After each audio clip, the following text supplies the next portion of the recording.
while reporting for ABC News. Ryan Burrow checks in from Chicago Cubs Ground Zero. Good morning, Ryan Burrow. Good morning. Yeah, Harry Carey's, the restaurant in downtown Chicago, opened up around 4 o'clock this morning and started serving Budweiser for $1.08 in commemoration of the 108 years since the Cubs have won the World Series. These people are going to need some coffee this afternoon, I think, if they're going to stay up for this game tonight. Don't they have rules that you can't sell alcohol before noon? What kind of town do you live in? You take those rules at a time like this and you throw them out the window. Just bend them a little bit. 71 years since they've been in the World Series, so people are going to enjoy themselves. All right, Ryan Burrow. So I've been doing a little checking. $2,000 for standing room only. The cheapest seat on StubHub is for $2,500, but the rooftops across the street are only going for $1,000. Well, there's a catch to that. Many of the rooftops now have obstructed views of the field because of the big, massive billboards and screens that were put up last season. So keep in mind that if you're only paying $1,000, you're probably only seeing about 15% of the field at any given moment. However, it is important to note those rooftops also have all-you-can-eat and drink packages and wonderful big screen TVs. So you can still say you are part of the festivities, even though you can only see a slice of the grass. How are people surviving and or dealing with this, right? I mean, you still have to wait till Friday for the first World Series game in Chicago. Yeah, well, I mentioned the dollar beers, so that's one way, I suppose.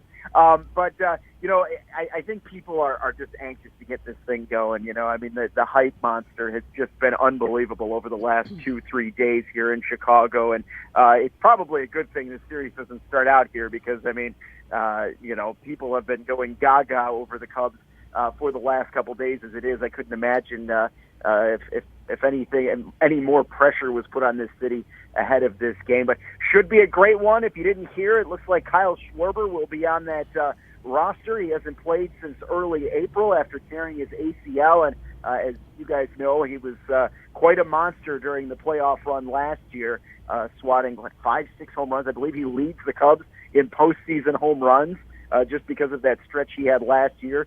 He's been down with the ACL tear and apparently is good enough to play for the team in this series. Hold on a second. We got some breaking news here, Ryan Burrow. You're telling me a Cubs fan isn't talking about next year. He's actually talking about last year? Is that right? I have to tell you, there are a lot of weird things that have come out of Cubs fans' mouths over the last few weeks because we've never been in this spot before. I honestly don't know what happens to the ivy this late in October. We've never seen it before. I was there on October 22nd for their win against the Dodgers, and I'm looking at the ivy, and I'm like, darn, it does start turning brown. I never knew because we've never seen it before. Did you check in with Todd Manley? Did he admit that he is a Cardinal fan? No, he has not admitted that. He seems to be ducking my calls. He seems to be a very busy guy all of a sudden. Yes, I'm not exactly sure why. That may be the reason. Someone may have tipped him off. Are you going to get a ticket, or what are you going to do? Well, I will be, let's just say, getting media credentials. Media credentials. I will be physically in the stadium when they come back here to Chicago. Yeah. So there will be a lot of excitement. All right, Ryan Burrow. Does John Lester's goo on his glove, does that deserve a special ticket, or does that get in for free? That's a great question. You think Terry Francona is going to try to play to John Lester's weaknesses? Yes. I mean, what an interesting matchup this is going to be in Game 1.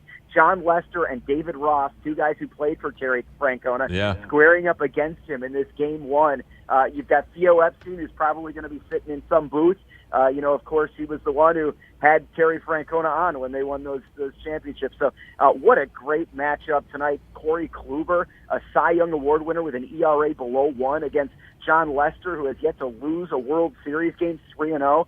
I mean, this is going to be a wonderful game this evening. And he has yet to pitch a World Series without the goo in his glove. So we'll see what happens. There you go. Ryan Burrow, have fun, enjoy, and I'm sure we'll talk to you throughout the week. Thanks for checking in. All right. You got it. 8:58 here, Big 550 KTOS. Yes, the manager for the Cleveland Indians was John Lester's manager when they both pitched for the Red Sox. Oh, okay. Yeah, so he knows where he hides all the goo. He knows where the goo is. He knows where the goo is. The goo. Are you gonna watch the game today? I'll watch it till it's on till 3 o'clock in the morning. Then I won't watch it.